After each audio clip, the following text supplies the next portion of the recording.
দিতে দিতে তিলক দিতে দিতে অভিলাষ ছিল ভক্তদের তিলক দে, যদি কোনোদিন ভগবানকে পড়াতে পারতাম তিলক, যদি ভগবানকে দিতে পারতাম, ভগবান অন্তর্যামী, ভগবান চিন্তা করলো আমার ভক্ত তুলসী দাস অভিলাষ করেছে ভক্তদের পরিয়ে দিতে দিতে যদি কোনো একদিন আমাকে পড়াতে পারতো তো আমি ভগবানকে বসে থাকবো। একদিন তুলসী দাস সবাইকে কি দিচ্ছে মা বলো না, কি দিচ্ছে গো?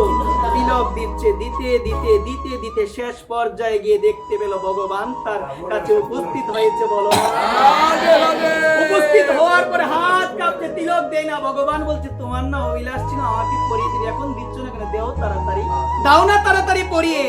পরিয়ে দিয়েছিল। মা তোমাদের উদ্দেশ্যে আমি তোমাদের সন্তান আমি একটাই কথা বলবো, যেখানে ভাগবত আলোচনা হবে, যেখানে গীতার কথা আলোচনা হবে, সেখানে যত ভক্ত আসবে একটা অভিলাষ রাখিও, কারাকারি লেগে যাও। এগুলো নিয়ে কারাকারি করলেও ভালো লাগে, যে আমি আগে দিব আমি আগে দিব, কি দিব এটা নিয়ে কারাকারি করলে তো ভালো লাগে। সংসারে টাকা নিয়ে কারাকারি করলে কি ভালো লাগে?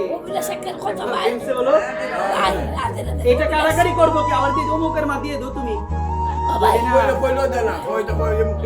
আমি বলছি কথা লক্ষ্য রাখো, এটা দাও, এটা দাও আর অভিলাষ রাখো। যদি কোনোদিন ভগবানকে পড়াতে পারতেন, একদিন আসবে যদি শুদ্ধ বাসনা থাকে, যদি শুদ্ধ চেতনা থাকে। পেয়েছিল তুলসীদাস ভগবানের নামকে, কেন? বাসনা ছিল, সাধনা ছিল। যদি ভগবানকে আমি পড়াতে পারতাম, বলো রাধে। এই কারণে আমি আমার মায়েদের শ্রী চরণে অনুরোধ করে বলছি, তিলক কিন্তু দিতেই হবে। মা কি দিতে হবে বলো না? কেন দিতে হবে জানো? এক সময় কিছু ভক্ত সন্ধ্যা আরতি করার পরে আমার মহাপ্রভুর নিকট গিয়েছিল। মা বলো না কার নিকট?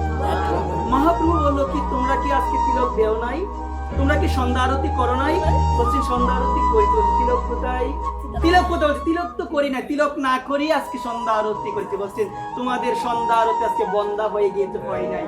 একবার পেন্সি হলো সন্ধ্যা আরতি আজকে হয় নাই, কথার প্রতি ধ্যান দাও। আমার মহাপ্রভু বলছেন সন্ধ্যা আরতি হয় নাই। মহাপ্রভু তো প্রেমের ঠাকুর, তার একটা তিরস্কার উক্তি রয়েছে, যে বিপ্রের কপালে নাই তিলক সে কপালে শ্মশান সদৃশ বেদে বলে।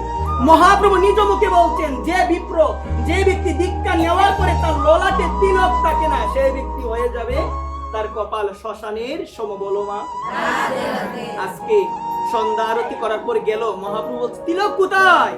বলছে তিলক তো নাই। বলছে সন্ধ্যা আরতি বন্ধা হয়ে গেল, হয় না, আবার যাও তিলক করো, পুনরায় আবার সন্ধ্যা আরতি করো, তাহলেই হবে। তো এই জায়গায় বলছেন তিলকের জন্মটা কোথা থেকে হয়েছে মা জানো কি? আমরা জানি কি? আমরা কেউ?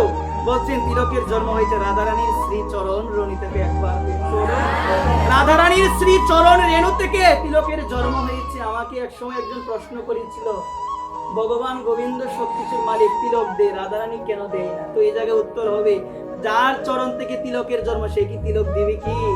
সে দিবে কি? রাধারানীর শ্রী চরণ রেণু থেকে তিলকের জন্ম হয়েছে, ওই কারণে রাধারানী তিলক দেয় না, তিলক দেয় ভগবানও দেয়, এবং রাধারানীর যত ভক্ত আছে সবাই দেয়। একবার তিলক দিও, লজ্জা